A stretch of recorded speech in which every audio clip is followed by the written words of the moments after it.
The first thing Anna noticed about Ho Chi Minh City was the heat that climbed her spine like worry. Scooters swarmed around her taxi. She checked her camera bag again before the taxi stopped on a narrow lane in District 4, outside a cafe painted the color of limes and cigarette smoke. Lin was already there, a thin man with a tee that said not a tour guide and a half-smile he wore like armor. They had worked together 3 times, building fires, breaking stories, and both owed each other favors. He pushed iced coffee toward her. "Your man is late," he said. He messaged. 10 minutes. Maybe 15. "Our man," Anna said. She tapped the notebook. 2 weeks earlier, a German backpacker named Clemens hadn't made his flight home. No final hostel checkout, no call to his parents. Last photo, sunset over the Saigon River, barges like sleeping animals. She'd come because the missing almost always left a trail, and trails were what she was good at. Lin drummed the table with one finger and watched the lane. District 4 was tight with small houses, laundry hung like prayer flags, the smell of charcoal and fish sauce in the heat. A boy in a messy shirt led a dog past. Somewhere a radio played a ballad. "You think he fell in with some party people?" Lin asked. "Lost a week and then more?" "His bank card died before the second night," Anna said. "That's not partying.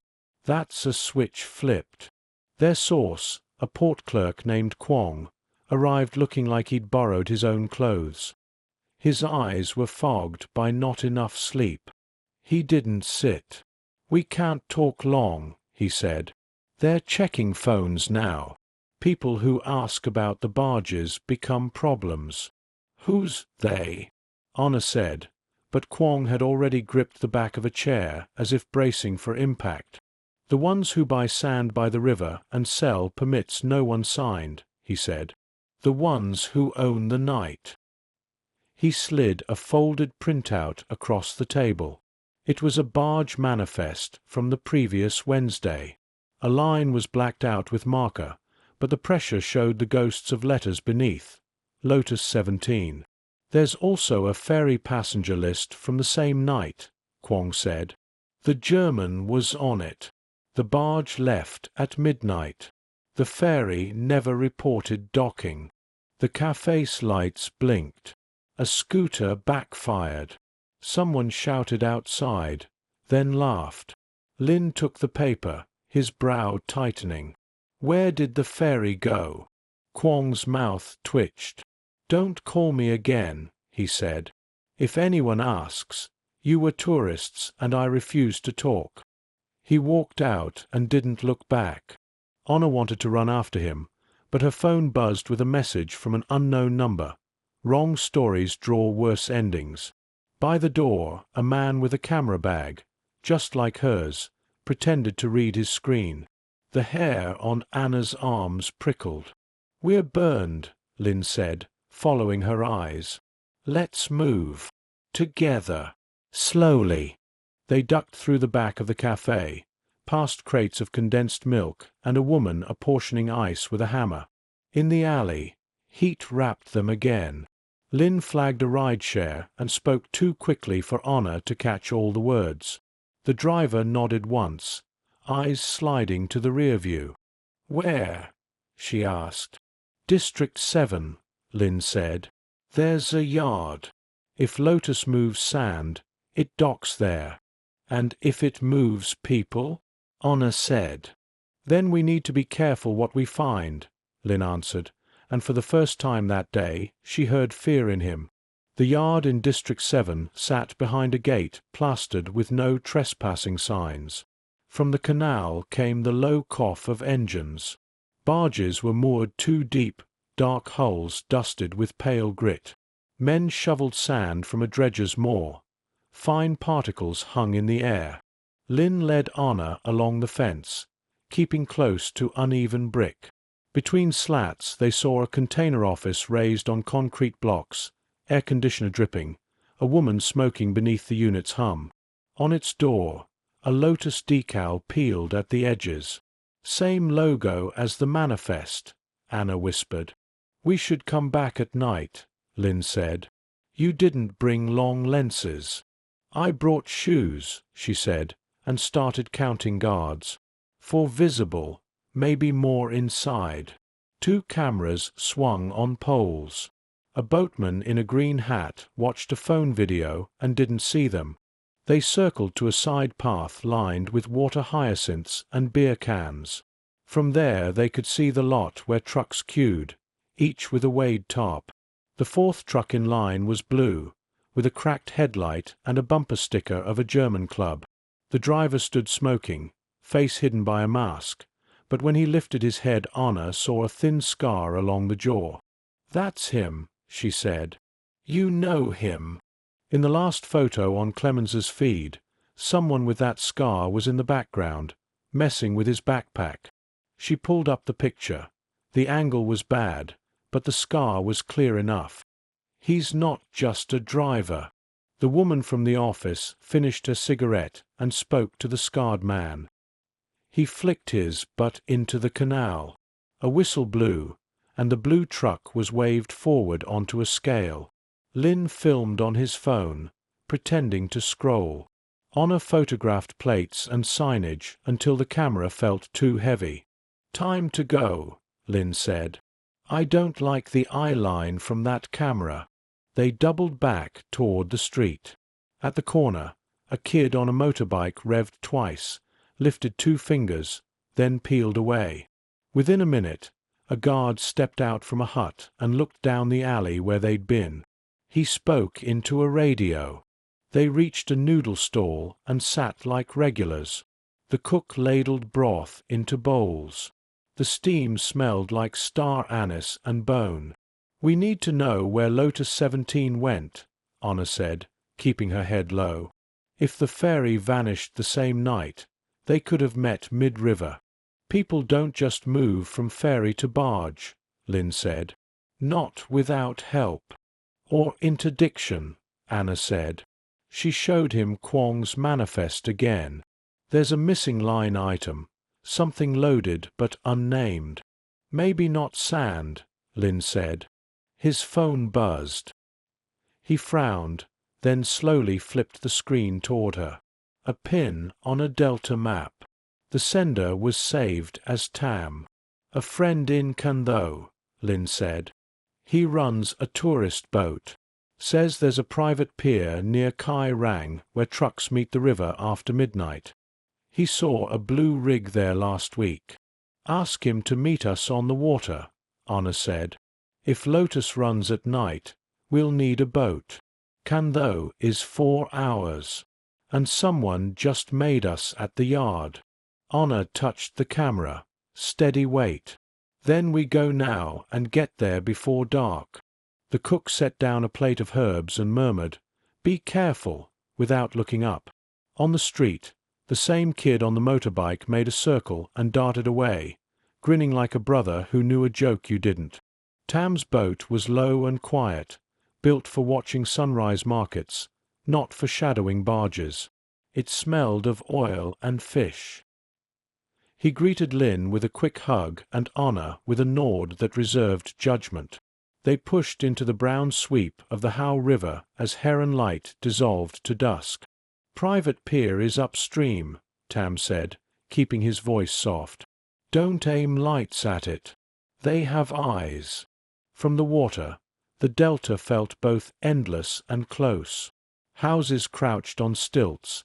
Karaoke drifted from shore, then vanished under the engine's thrum. Barges moved like slow buildings. Anna filmed low, using the gunwale as a rest. Lynn watched a map and the current, swapping with Tam when the channel braided into darker water. They killed the engine near a stand of nipa palms. Across a narrow runnel, a concrete pier jutted from shore under a single light. Mosquitoes homed in at once. At midnight, a blue truck eased down a gravel ramp, headlights off. The cracked headlight glowed whenever it hit the pier light. The scarred driver got out, opened the tailgate, and dragged 3 duffel bags onto the concrete. A woman in the Lotus logo stepped from the shadows and unzipped each bag. She checked contents with a phone flashlight, backpacks, cameras, wallets, passports. The bags were taped shut again. "No people," Anna whispered, surprised at the relief in her voice. "Property," Lynn said. Maybe the ferry's passengers lost more than time. A small ferry nosed in. A crewman threw a line. The woman caught it one-handed. Two men in plain clothes came down the ramp carrying a cooler between them. The scarred driver pointed to the blue truck. They lifted the cooler into the bed. "Drugs," Tam breathed. Anna steadied her camera and zoomed. The lid wobbled. Inside, she saw evidence bags. SD cards. A camera body that looked too familiar. "It's memory," she said. "It's everything you'd need to erase a week." The woman took a clipboard and had the driver sign. The ferry powered backward and turned downriver. Anna was about to start the engine when Lynn touched her arm. "Wait. One more." Another figure stepped from the ferry. Young, soaked to the knees, cuffs of black jeans heavy with river. He climbed to the pier with careful feet. The woman spoke to him and handed him a towel. He shook his head. A fresh cut crossed his cheek. "Is that Clemens?" Tam asked. Anna gulped air. "No. Different face. But look at his wrist." On the boy's wrist was a woven bracelet in red, black, and white. In Clemens's last photo, the same pattern peeked from his sleeve. The boy scanned the river as if the dark had eyes. Anna felt him looking straight through the palms to where they hid. A phone buzzed. Not hers. Lynn's screen flared blue. He killed it fast, but it had been enough. On shore, the scarred driver raised his head and shouted. A flashlight beam whipped across the water, found palm, water, palm, then settled on the ripple their hull made. "Go," Tam hissed. He yanked the cord. The engine coughed, stuttered, caught. A bullet flicked the river 2 meters from Anna's hand. They ducked as Tam swung them into the runnel, branches slapping their backs. The beam skittered after them, lost them, found them again. Another shot cracked. A palm frond exploded above Lynn's head. He swore in a voice that sounded like fear pretending to be brave. Tam cut the motor, letting current take them. Silence returned, loud as sirens inside their skulls again. They tied up under a bridge where reeds hid the boat.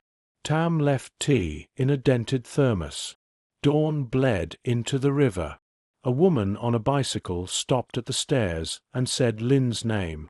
"The boy from the ferry," she said. "He ran through my yard. I took him to the clinic by the market." The clinic smelled of disinfectant and porridge. The boy lay on a cot, bandage across his cheek, about 19. He wasn't surprised. "You followed me," he said. Lynn translated. Anna handed him water. On his wrist, the woven bracelet was frayed. "The German?" Anna asked. "Clemens," the boy said. They took his bags, camera, phone. He asked for my bracelet back. We traded at the market. He said it would remind him not to quit the story. "What story?" "Sand," the boy said, "and police who sell the river." He produced a wet, taped envelope. Inside was an SD card, warped at one corner. "He hid it in a life jacket," the boy said. "He told me to find someone who could make noise." Lynn turned the card. "We can't take this to the station," he said. "If Lotus wears a badge, they'll deep six it." Tam drove them to his cousin's video shop. The cousin slid the card into a reader. Files appeared. The ferry ramp, men in plain clothes moving backpacks, the cooler, the woman with the Lotus logo checking passports. A voice off camera said, "Hurry." On screen, the speaker turned his face. Kwong, the port clerk who had warned them in District 4. "You're late," Video Kwong said. "The captain doesn't like waiting." They backed up the files and uploaded in a church office with fast Wi-Fi. Honor sent the package to editors and to the email Clemens had used, adding truck plates and the Lotus manifest. By afternoon, the footage spread. Headlines used the same words: river police, sand, evidence laundering. The woman with the Lotus logo disappeared. Kwong didn't show up at work. The blue truck did. It idled outside the shop at dusk. The scarred driver leaned against it as if resting his back on an answer. Lin went out before Honor could stop him. They spoke in a hush that sounded like something ending. The driver looked at the ground, then at Honor, then drove away without swagger. "That the captain will fall, but the banks will stay," Lin said. They slept in shifts on Tam's boat.